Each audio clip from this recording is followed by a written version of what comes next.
So pinost ko nga itong ibon na to, gaya ng sabi ko, hanapin natin yung may-ari. May lumapit sa akin, dalawa, may nag-PM, no.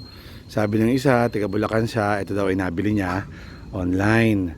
Tapos yung isa, ang sabi naman niya, siya ay taga Calamba sa kaibigan niya, which is mas malapit, no. Kasi very vague yung sinabi ng online eh. Online, nabili, kanino, kailan.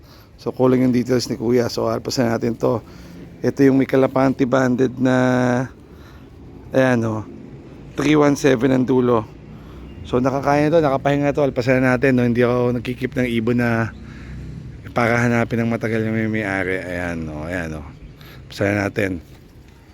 Sana malis na ako. Ayan.